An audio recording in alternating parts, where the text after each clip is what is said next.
An '01 Bullitt Mustang is worthy enough of a video on its own just for being the first special edition that Ford built in honor of the '68 Bullitt Mustang car. This one though, the talented owner of this car, took this car to a whole different level. Today he's here to tell us all about it. So I'm here with Calvin, who's the owner of this '01 Bullitt. You have a garage full of Mustangs that would be worthy of. So tell us about some of the other Mustangs you have before we even get to this one. Well, I have a 90 Fox body convertible I built for my wife. That was just shot for Mustang Hub magazine. That thing's beautiful as well. Thank you. And we took it to a few shows and done pretty good with it. I have this one, obviously. I have an '02 GT that I bought brand new. Went through a lot of stages, and then I coyote swapped it back in 2003. I remember that one. Yep. With the VMP blower, and that car went 950s at 145 miles an hour. If I remember correctly. Yep, stick, like a race car. It had no AC, no power steering. And so when you built this one, this was designed to kind of be like the epitome of everything you've done in the past. I bought this car 7 years ago, and it was supposed to be a daily driver. I drove it that whole summer, beginning of fall, and in the winter, I parked it because you know how Pennsylvania winters are. So I decided I was going to put a blower on it. Okay. So I bought a Paxton Novi 2000 I was going to put on it. And it had the original 2-valve in it still, the factory engine. engine. The car only had 60,000 miles on when I bought it. So I was putting that on. Then I decided, well, while I'm doing that, I should shave the engine bay. So I bought the Scott Rod panels, I did the engine bay, and then the car had a little bit of a past. So like the quarter and the rear bumper had been painted before. Well, I was like, well, I might as well just paint the whole car. And being that you do that for a living, it's kind of a no-brainer to make the body as perfect as possible. Yeah, so then I was like, well, if I'm doing all that, I can't put the old suspension back in it.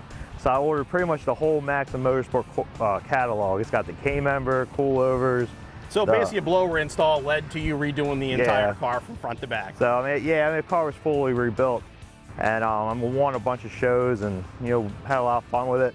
But then recently you redid it again. When Mustang Week, what was it, 2 or 3 years ago, got canceled because of the hurricane, we were on vacation, so we decided to come to Pigeon Forge. We didn't know nothing about this area.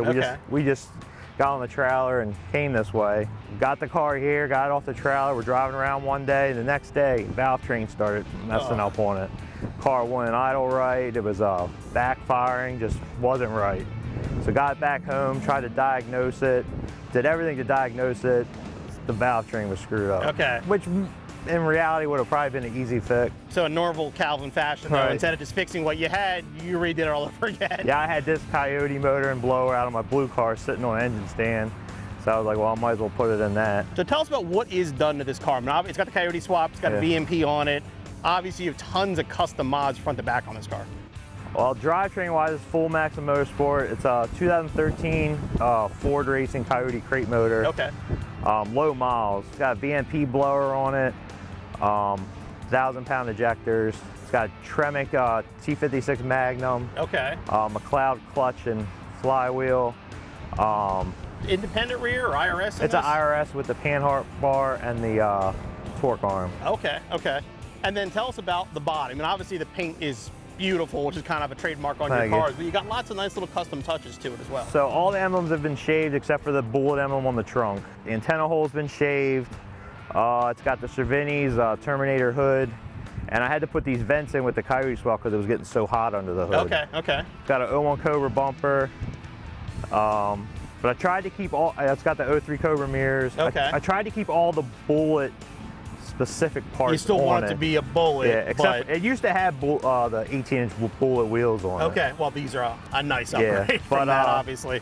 I tried to keep as much as the Bullitt stuff on it so it, you know, remained a Bullitt.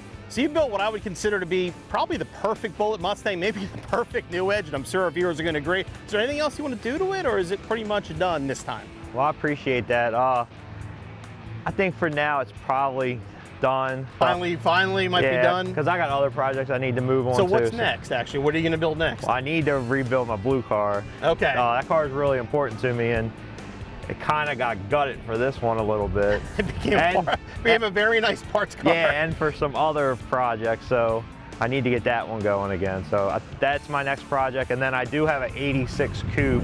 I've seen that one sitting around. I bought that before Fox bike prices got crazy. So I bought it just to sit on it. That will eventually get done, but no rush. Well, definitely when either one of those is done, give us a ring because this car is absolutely amazing. I'm sure those guys are going to love it. And thanks again for bringing it out today. We appreciate it. Appreciate it. Thanks, man. Thanks. Good seeing you too. Good seeing you.